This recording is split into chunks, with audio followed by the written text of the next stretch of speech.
Hello friends, good morning. Welcome to my amazing सा प्यारा सा channel Physics Universe. I hope you are all fine at your home and we are enjoying this new way of online teaching.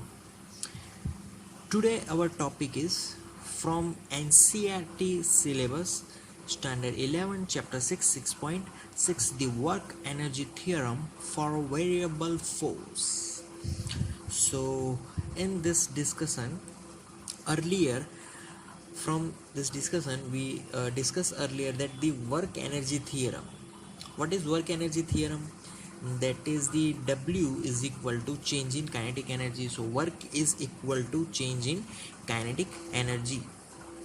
But here again we are taking a variable force. Previously we discussed work energy theorem in the form of constant force, but we are now discussing the variable force. Okay, now in this work energy theorem we are starting from the basic equation, and that is kinetic energy formula.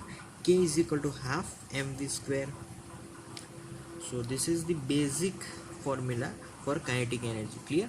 Okay, now if we differentiating this formula with respect to time, then we can write d by dt of k is equal to d by dt of half mv square.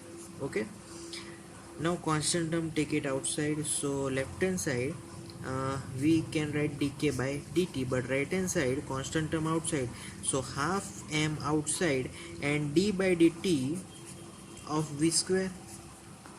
Okay, now again dk by dt is equal to half into m. Now v square derivation, so power ahead, power minus 1, without power there is a one more time differentiation. So this is the whole differentiation. Whenever velocity is not completely depend on time, so one term is also there. Clear? Okay, so 2 will be cancelled out. So now dk by dt is equal to, sorry, m dv by dt into v. Clear? Okay, now what is dv by dt? Derivation of velocity with respect to time. That gives us, what gives us, that gives us acceleration, yes, into v. Okay, now this is velocity. Okay, now dk by dt is equal to mass into acceleration. Velocity is in the form of, we can write dx by dt, because velocity is nothing but derivation of displacement with respect to time. Clear? So here dt will be cancelled out, so my formula left with dk is equal to ma dx. Clear?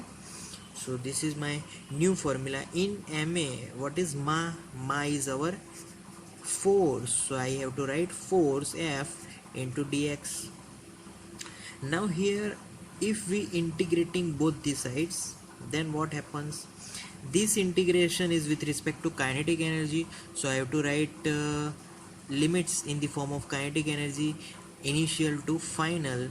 Here this integration is with respect to position, so here position will be the limits. Clear? Okay, so earlier we discussed, or this topic is about the variable force. So force is also varying, so here integration of force with respect to x. Clear?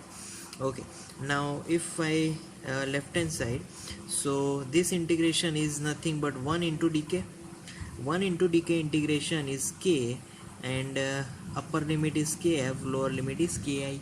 Clear? Is equal to this integration. Yes, this integration gives us about the work formula, force into displacement. Clear? So by putting the limits, our new equation becomes now kf final minus initial, upper limit minus lower limit is equal to w. So this equation now becomes delta k is equal to w, and hence work energy theorem proved here. So this is work energy theorem for the variable force. यहाँ पर हमने integration किया ना, integration of force with respect to position, so that gives us work. Clear? Okay. This here we use the term where Newton's second law comes here. Newton's second law, where is Newton's second law? Here, m into mass into acceleration. But this work energy theorem is not the answer of Newton second law. मतलब कि हम लोग इस formula से Newton second law derive नहीं कर सकते, क्योंकि जो न्यूटन का सेकेंड लॉ है वो 1 और 2 डायमेंशन के लिए, और ये वर्क एनर्जी थियरम तो स्केलर है, तो वो scalar, there is no direction is there for work energy theorem. तो यहाँ पर तो ये 1 डायमेंशनल 2 डायमेंशनल के लिए तक ठीक है, बट उसके जो आंसर में over a conclusion, in that conclusion we don't write about Newton's second law. Clear? So work energy theorem, this is all about for a variable force. Thank you guys for listening my video lecture till the end. Thank you so much. That means a lot to me. Thank you.